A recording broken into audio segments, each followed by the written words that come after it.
भारत माता की, भारत माता की। जिन्हों कुर्सी मिल गई उन्हें तो जयकारा लाता है,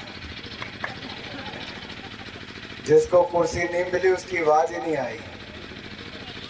मैं देख रहा था जो रस्सी के बाहर वाली तरफ खड़े हैं, एक तो चौधरी साहब आपकी सभा में टेंट भी छोटा पड़ गया, कुर्सियां भी कम पड़ गई।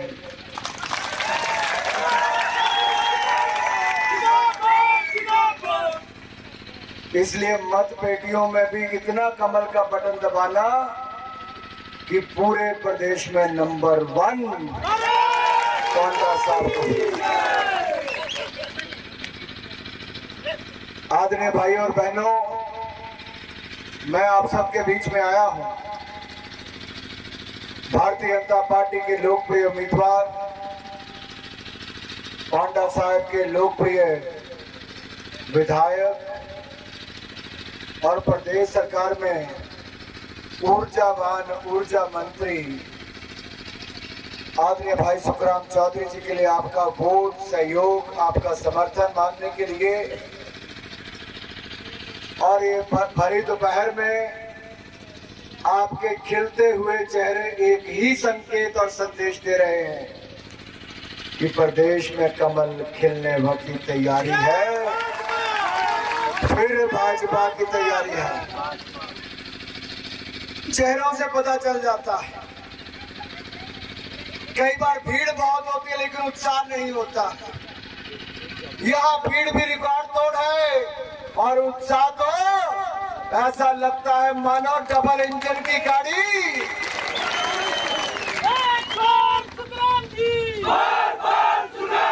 ऐसा लगता है डबल इंजन की गाड़ी।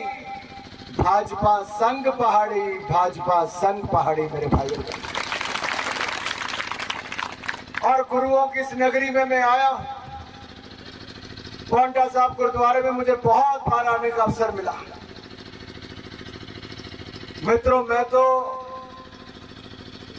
इस मंच से खड़ा होकर ये कह सकता हूं, हिंदुस्तान में आजादी के बाद करतारपुर कॉरिडोर को किसी ने खुलवाया तो नरेंद्र मोदी जी ने खुलवाया है मेरे भाई और बहन।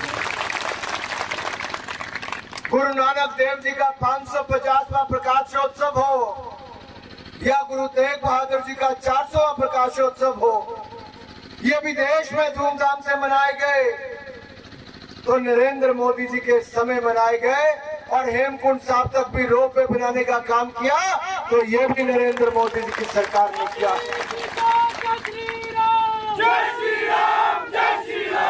चाहे अफगानिस्तान में हमारे सिख भाइयों के खिलाफ प्रयास किया गया, इस समय जब युद्ध हुआ तो वहां से भी गुरु ग्रंथ साहब हो या हमारे सिख भाई बहने हो, उनको एक नहीं 10 बार जहाज भेजकर वहां से वापस भी लाए तो नरेंद्र मोदी जी की सरकार में वापस लाए गए। तो एक बार गुरुओं की धरती पांडा साहब से एक जयकारा मेरे साथ लगाएंगे नरेंद्र मोदी जी के लिए और गुरुओं के लिए। जब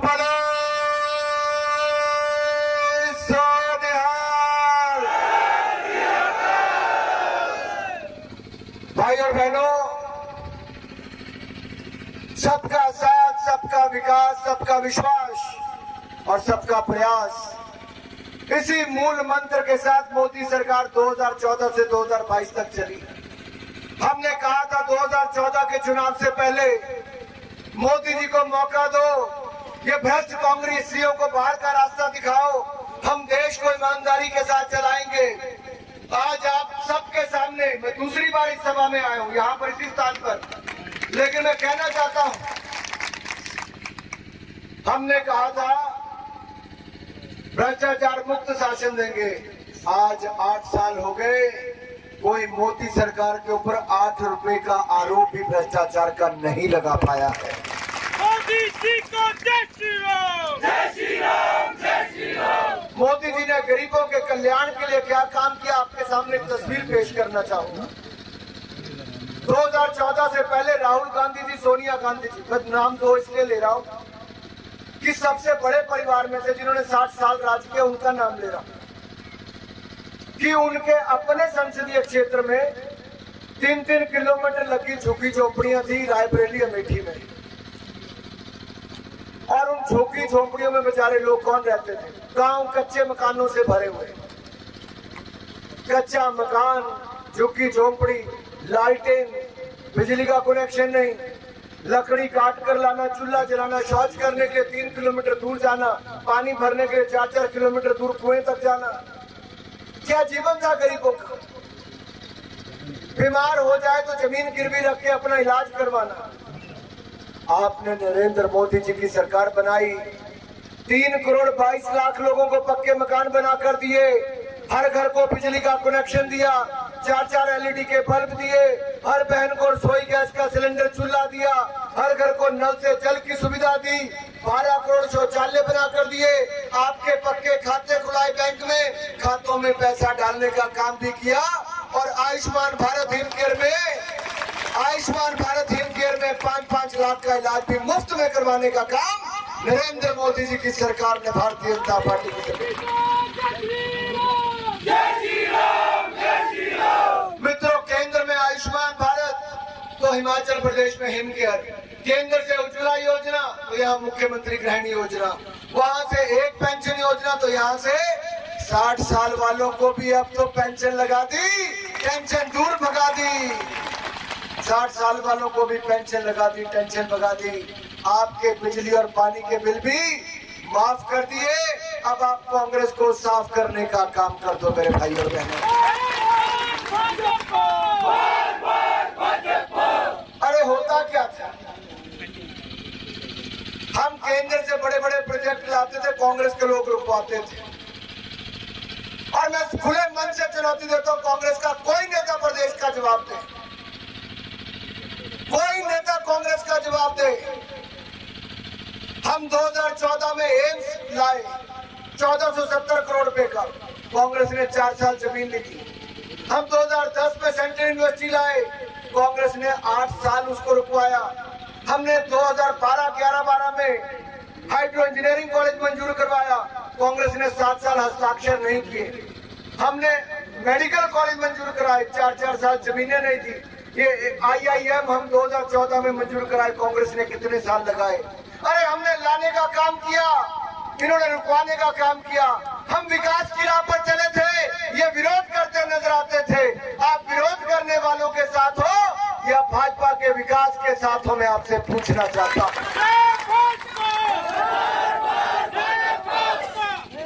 आप विकास चाहते हो कि नहीं चाहते? आप हिमाचल को आगे बढ़ना चाहते हो? हिमाचल को आगे देखना चाहते हो? तो हिमाचल का गेट यहाँ से पोंटा साहब से शुरुआत होती है। ऊर्जावान ऊर्जा मंत्री सुखराम चौधरी जी को इतने वोट से जिताओ कि अब की बार जब डबल इंजन की सरकार बने तो विकास की रफ्तार हो, फिर भाजपा सरकार हो, फिर भाजपा सरकार हो।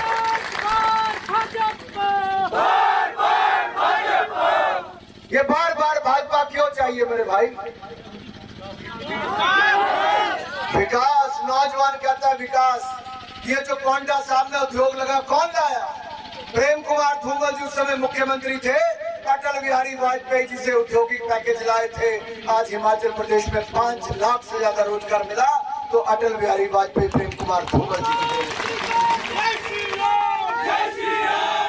आज हिमाचल के भाई और बहनों को अगर मुफ्त में बिजली मिलती है 125 यूनिट, तो उस समय प्रेम कुमार धूमल जी ने हाइड्रो पावर प्रोजेक्ट लगाए, 600 मेगावाट से बढ़ाकर 11,000 मेगावाट तक पहुंचाया और केंद्र की परियोजनाओं में भी अपना हिस्सा हिमाचल प्रदेश को दिलाया।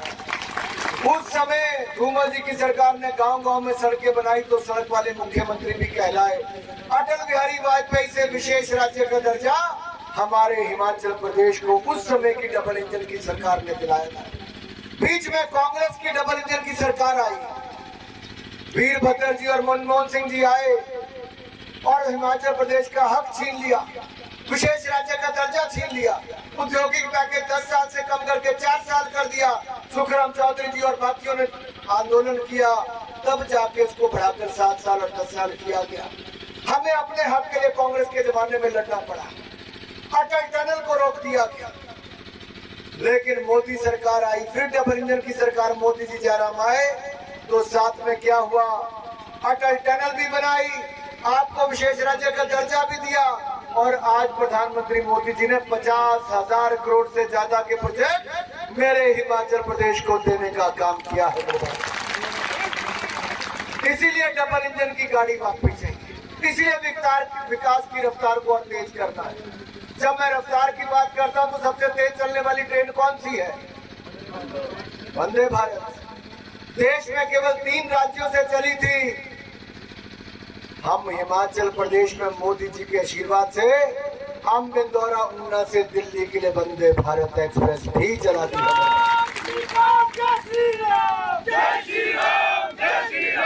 मित्रों, पूर्व सैनिक भाई 1 रैंक 1 पेंशन मांगते थे। 30 सालों से किसी ने कुछ नहीं किया। मोदी जी आए, मेरे फौजी भाइयों की मांग को पूरा किया। मैं मोदी जी का बहुत बहुत धन्यवाद करता हूं। 1 रैंक 1 पेंशन देने का काम किया। हमारे फौजी भाई वहां पर जम्मू कश्मीर में बुलेट प्रूफ जैकेट मांगते थे, लेटेस्ट हथियार मांगते थे, पथराव की घटनाओं को रोकने के लिए सरकार को गुहार लगाते थे। कांग्रेस की सरकारों ने कुछ नहीं दिया। मोदी जी आए, 2 lakh bullet proof jacket make in India बनाकर दे दी, लेटेस्ट हथियार दे दिए। यहाँ पर हिंदुस्तान में ब्रह्मोस मिसाइल बना दी, INS विक्रांत युद्धपोत वॉरशिप बना दिया, लड़ाकू विमान हिंदुस्तान बना रहा है, टैंक से लेके गोले बारूद अब हिंदुस्तान बना रहा है। हम दुनिया पर निर्भर नहीं, हम आत्मनिर्भर भारत से भारत को आगे बढ़ा रहे हैं।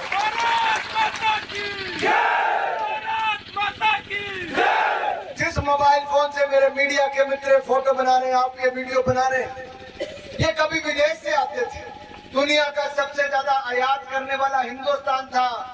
आज दुनिया का दूसरा सबसे बड़ा निर्माता मैन्युफैक्चरर हमारा हिंदुस्तान बन गया है। 100 करोड़ मोबाइल हमने इस साल दुनिया को बेचने का काम हिंदुस्तान में मेक इन इंडिया किया है। ये बदलता भारत है। ये जो फैक्ट्रियां यहाँ पर दवाइयों की लगी, ये उस समय धूमल जी और अटल जी की देन है। और इस बार हम क्या लाए, ये दवाइयों का रॉ मटेरियल पहले 85% विदेशों से आता था, अब रॉ मटेरियल भी हिंदुस्तान में बने। देश में केवल 3 स्थान चुने गए, उसमें से एक हमने अपने हिमाचल को चुना है। 20,000 करोड़ रुपए का निवेश हमारे हिमाचल में आ रहा है। नरेंद्र मोदी जी का कि गला बैठ गया।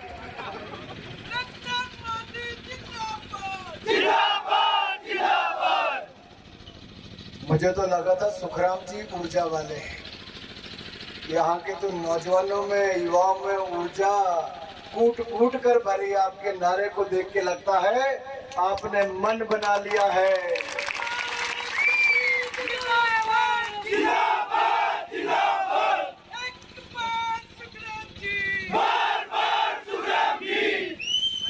मित्रों, आपकी बहुत लंबे समय से कुछ मांगी थी, जिनको पूरा करने का काम केंद्र सरकार ने किया। एक के बाद दूसरी को किया, कहीं पे कोई कसर नहीं छोड़ी। अभी कोई कमी हमने नहीं छोड़ी, तो आपकी ओर से भी कोई कमी नहीं रहनी चाहिए। क्योंकि नरेंद्र मोदी जी ऐसे नेता हैं जिन्होंने हर दिवाली अपनी कहां पर मनाई, बॉर्डर पर जाकर सैनिकों के साथ मनाई और सैनिकों को ताकत दिलाई। जब पाकिस्तान ने घुसपैठ करने का काम किया तो घुसकर सर्जिकल स्ट्राइक करके उनको भी तोड़ने का काम हमारी सेना ने किया। मेरे भाई और बहन, और ये जो जम्मू कश्मीर में तिरंगा झंडा भी नहीं फहराने देते थे, अलग करने की बात करते थे। नेहरू जी की गलती थी धारा 370-35 से, जब मैं कलकत्ता से कश्मीर की यात्रा के लिए चला। भाई सुखराम जी, आपको तो याद है, तिरंगा झंडा लेकर मैं चला था। लाखों नौजवान साथ में चले थे। देश भर के लाखों नौजवान आए कश्मीर में तिरंगा झंडा फहराने के लिए, लेकिन मुझे गिरफ्तार करके जेल में जम्मू में डाल दिया कि मैं जम्मू कश्मीर में तिरंगा झंडा ना फहराऊं। अपने देश में तिरंगा झंडा फहराने पर रोक कैसे हो सकती है?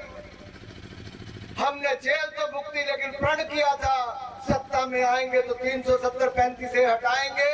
मोदी जी आए, सदा सदा के लिए 370-35 से हटा दी है।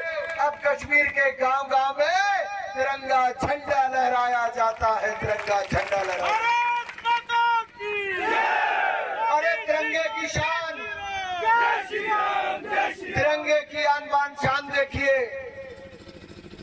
जब रशिया और यूक्रेन के बीच में युद्ध शुरू हुआ, 27,000 से ज्यादा विद्यार्थी हमारे वहां पर फंस गए।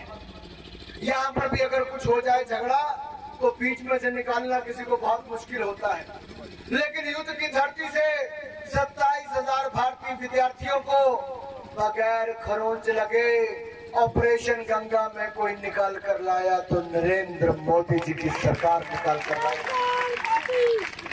और केवल हिंदुस्तान के छात्र नहीं, हिंदुस्तान के छात्रों के अलावा जो पाकिस्तान, नेपाल, बांग्लादेश और देशों के थे, वो भी तिरंगा झंडा ढूंढते थे और तिरंगा झंडा लेकर चलते थे कि वी आर इंडियन, और उनको साफ रास्ता मिलता था तो तिरंगे की ताकत के कारण मिलता था।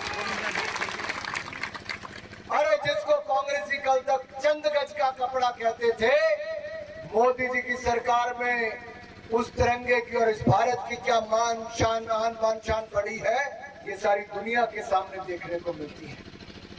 जब मोदी जी ने दुनिया भर में भारत का नाम ऊंचा किया, जिन अंग्रेजों ने हमारे ऊपर 200 साल राज किया, उन अंग्रेजों को भी हमने इस साल इंग्लैंड को पछाड़कर दुनिया की 5वीं सबसे बड़ी अर्थव्यवस्था हमारा भारत बन गया है। इससे बड़ी खुशी की बात क्या हो? तो मैं तो आपसे एक पूछना चाहता हूं, मोदी संग चलोगे? भाई जवाब देते रहना, हाथ खड़े करके तब पता चलेगा। मोदी संग चलोगे? डबल इंजन की सरकार बनाओगे? भाजपा को बनाओगे? विकास की रफ्तार बढ़ाओगे? सुखराम चौधरी जी को जिताओगे? कमल खिलाओगे? 12 नवंबर को कमल का बटन दबा देना, भाई सुखराम चौधरी को एक बार फिर विधायक और उसके प्रदेश में मंत्री बना देना।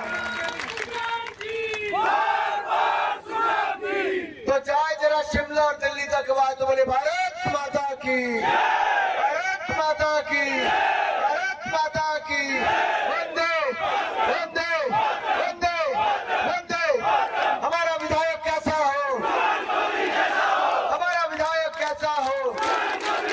हमारा विधायक कैसा हो? हमारा विधायक कैसा हो? हमारा विधायक कैसा हो? हमारा विधायक कैसा हो? हमारा विधायक कैसा हो? हमारा विधायक कैसा हो? हमारा विधायक कैसा हो? हमारा विधायक कैसा हो? हमारा विधायक कैसा हो? हमारा विधायक कैसा हो? हमारा विधायक कैसा हो? अब ये जोश 12 नवंबर तक ऐसा ही बना रहे।